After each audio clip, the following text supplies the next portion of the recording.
Welcome to another Founder Wisdom podcast. We have Mike Reed with us. He's the founder at SoundQuest. Mike is a lot of things. He's a biohacker. He's an entrepreneur.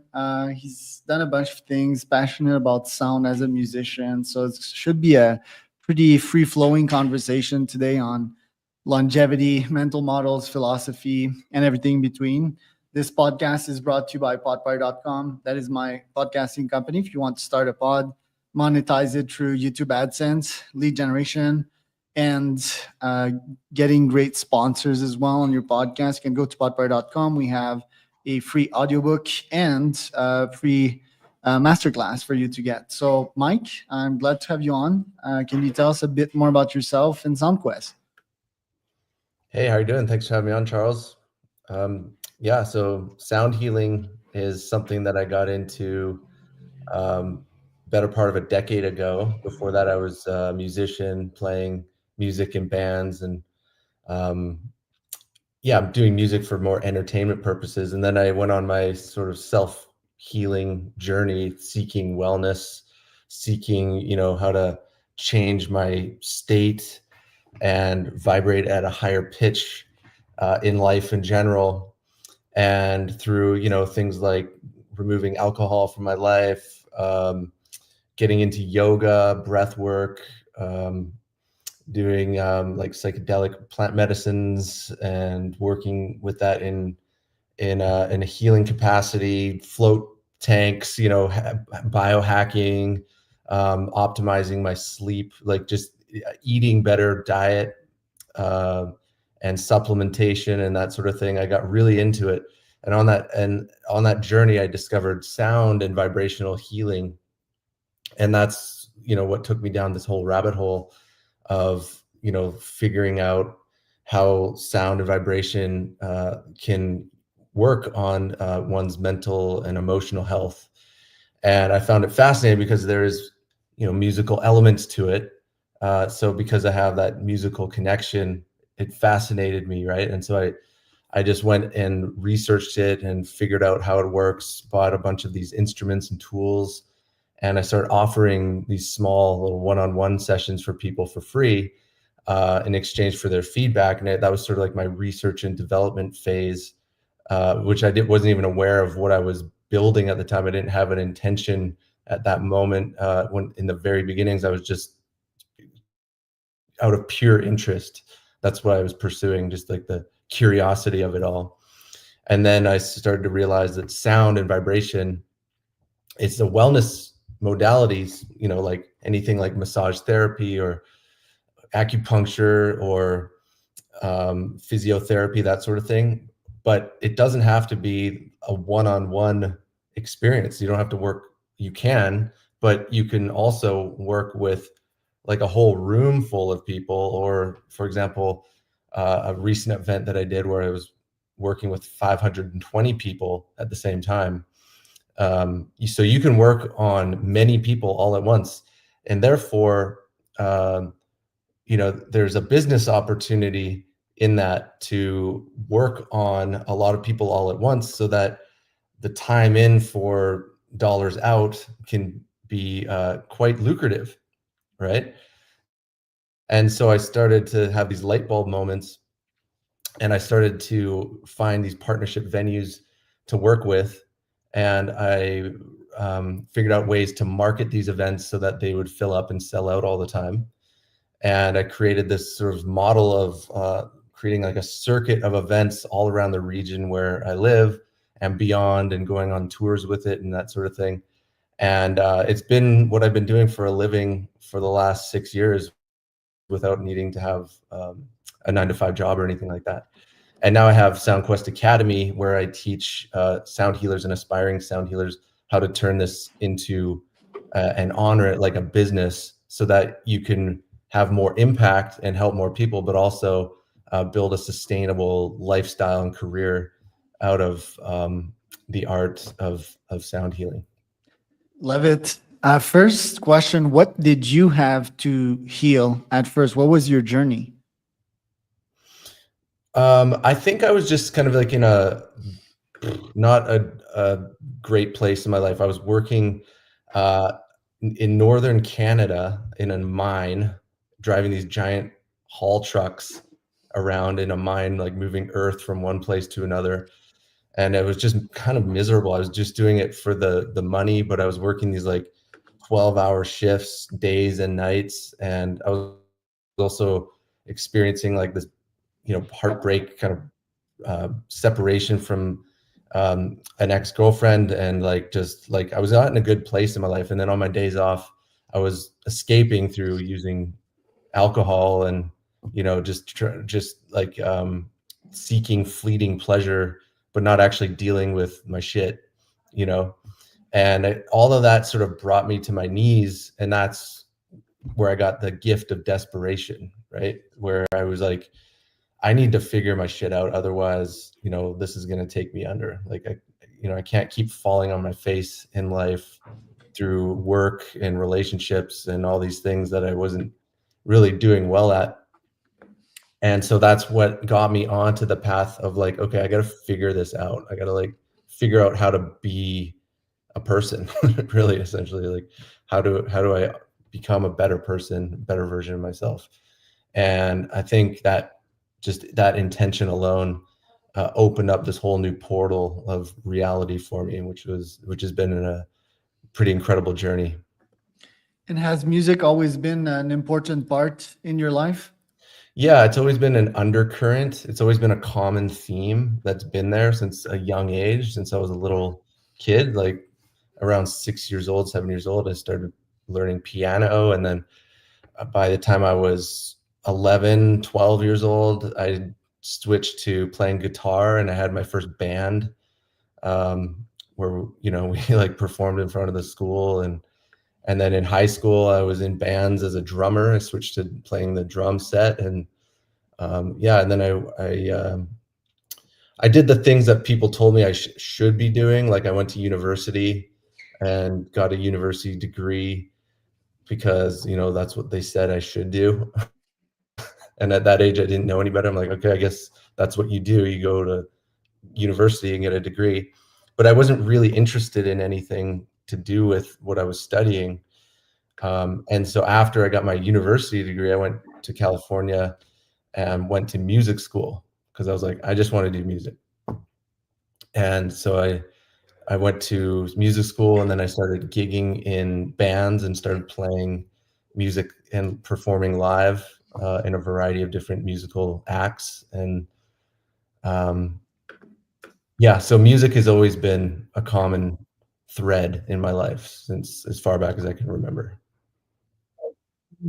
Was that the first healing modality you imposed on yourself to get on the right track? For example, me, I think it was supplements, right? Like my first business was a nootropic supplement, and not necessarily to heal myself, but just to optimize my performances at school, getting better grades and getting into entrepreneurship. I think entrepreneurship is definitely the most healing path one can take. That's my bias. But what was the first modality that you experimented on yourself and instantly felt better almost?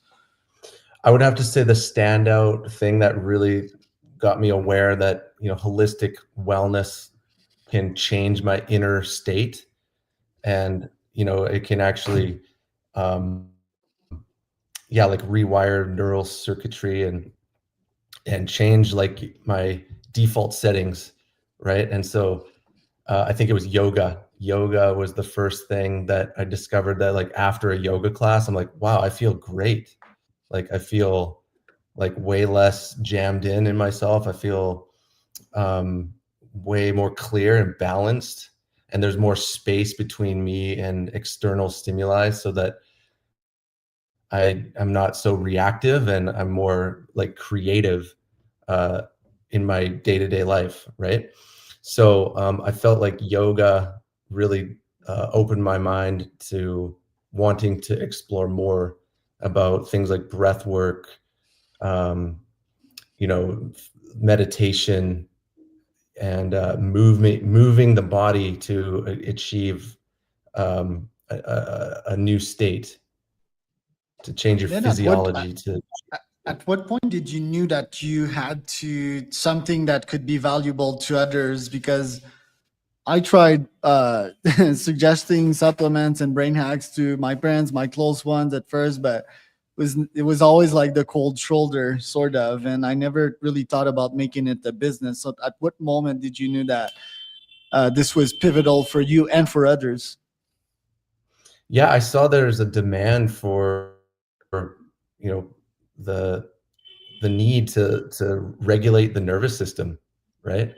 There's like this demand that I think everyone ought to make nervous system regulation a daily activity in some form or another, whether that's exercise, breaking a sweat, getting out into nature, having a meditation practice, um, even just like, getting a massage on a regular basis can do so much for just like bringing that level of calm and clarity.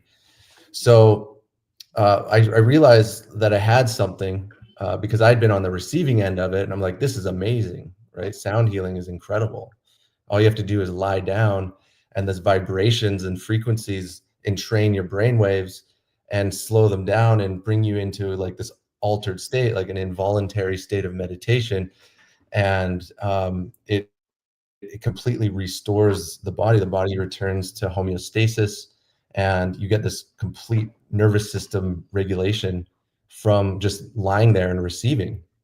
And so I'm like, if I'm loving it this much, there's going to be a lot of other people that are going to want this too. And so that's where I just started,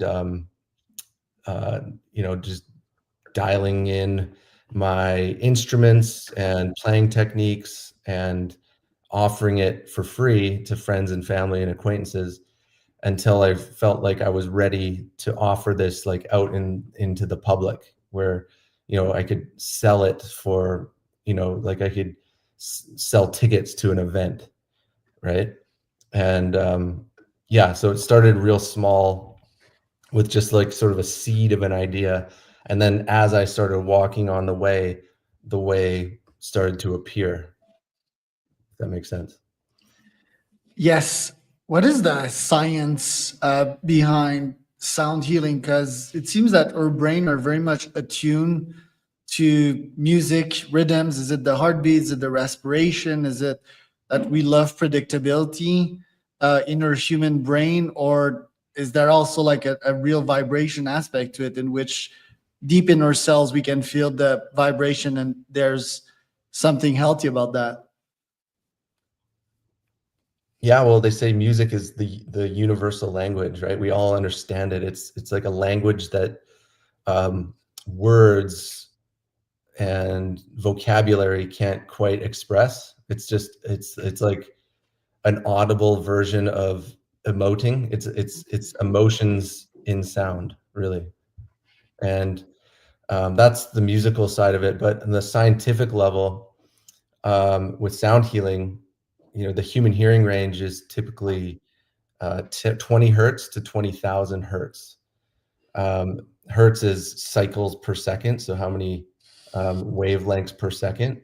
So our hearing range in terms of what we can perceive in frequency and vibration is 20 hertz to 20,000 hertz, give or take. So when you're playing some instruments that I work with, for example, the gongs, they're emanating the full spectrum of sound in that hearing range, the whole spectrum that we can perceive all at once. So all the frequency, vibration, overtones, everything that we can perceive is coming in all at once. And so the part of the brain, the prefrontal cortex, the analytical mind that you can hear me speaking right now, right? Like, so you're interpreting my words and making sense of what you're hearing, right? That part of the brain, it can't grasp onto all the stimuli that's coming in all at once. And so out of confusion, that part of the brain just gives up thinking, and you go into this lowered brainwave frequency called the theta brainwave or the delta brainwave. So theta brainwave is another way of saying meditation, and delta brainwave is where you're like fully asleep.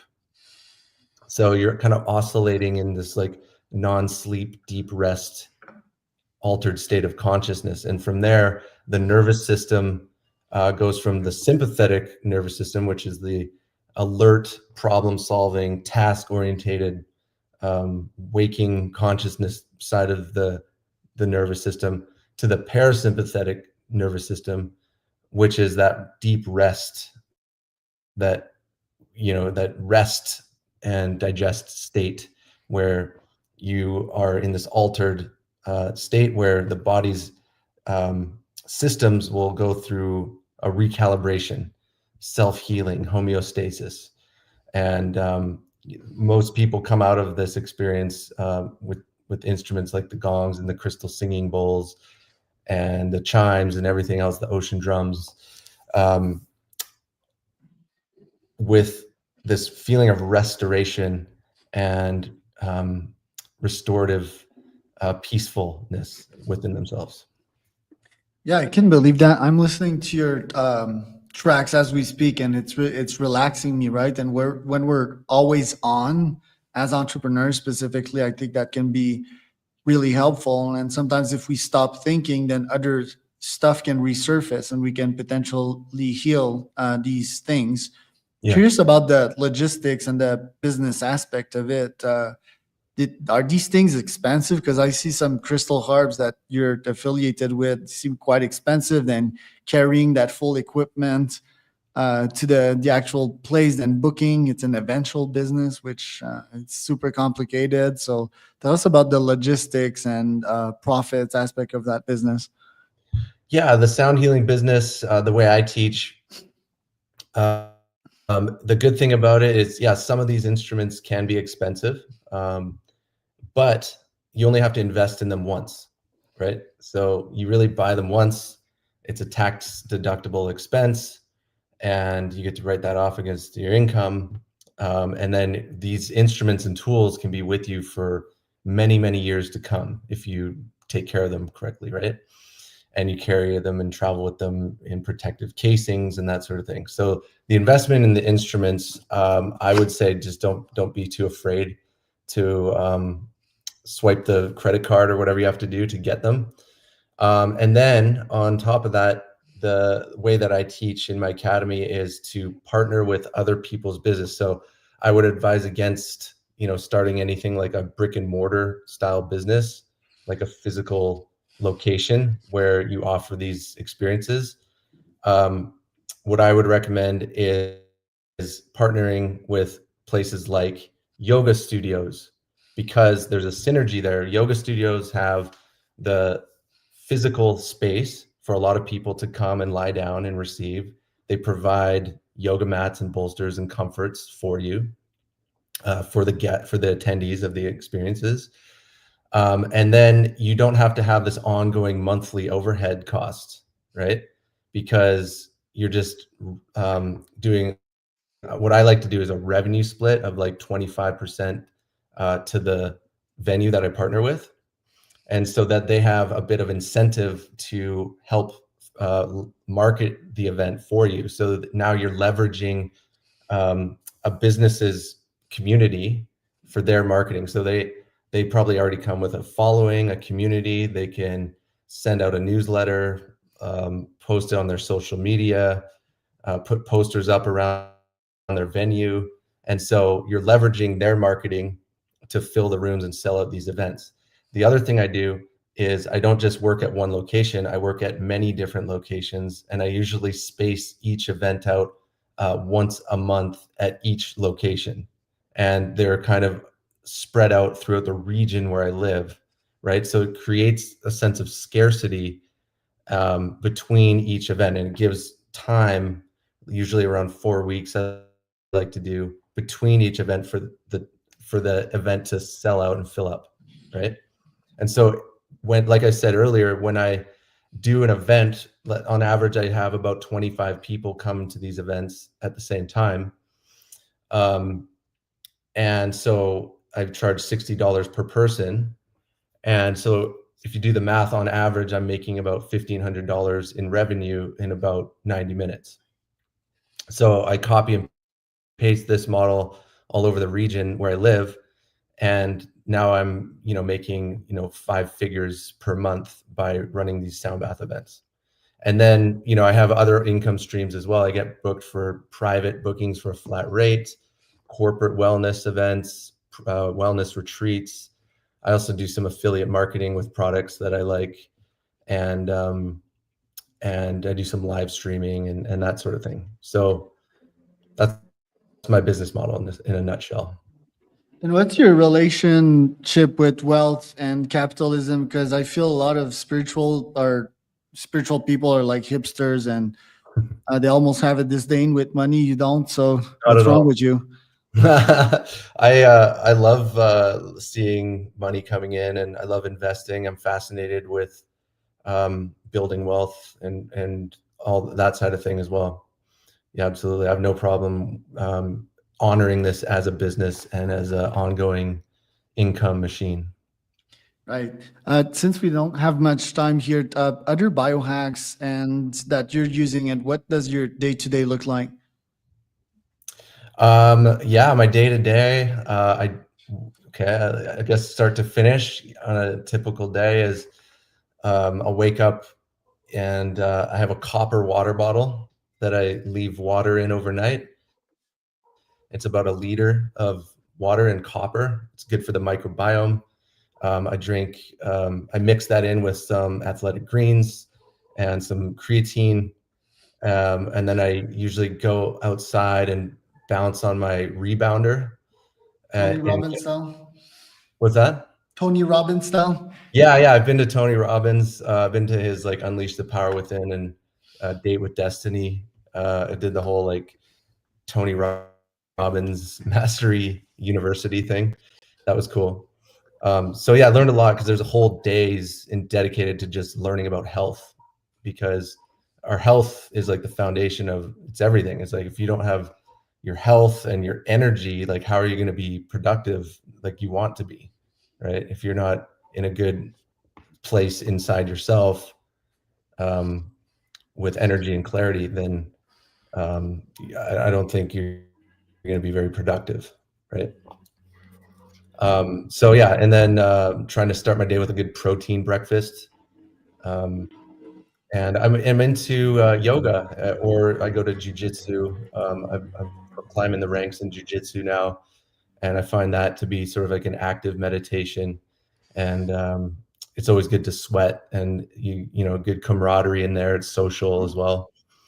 And it halfway through the day, sometimes I'll do what's called a theta nap. Anyone can do this. If you experience like an afternoon energy slump, put on your headphones, go on Spotify, and you can find these binaural beats or frequencies and look for something called a theta nap, THETA, and put it in your headphones and just go lie down. Maybe put some eye covers on so it's nice and dark, or listen to it on a speaker and just lie there for 30 to 60 minutes. And you're going to come out of that feeling like completely reset, and you'll have hit that non-sleep deep rest, and you'll come out of it with more focus and energy for the remainder of the day. Definitely try that. Where can people find out more about you, Mike? You can go to soundquestacademy.com, and that's where I offer my courses. And that's for anyone who's interested in sound healing or wants to actually turn it into a side hustle or a full-on career. I have these courses that show you the way on all that. Otherwise, you can follow me at SoundQuest Academy on YouTube, or follow me at SoundQuest on Instagram. That was Mike Reed. And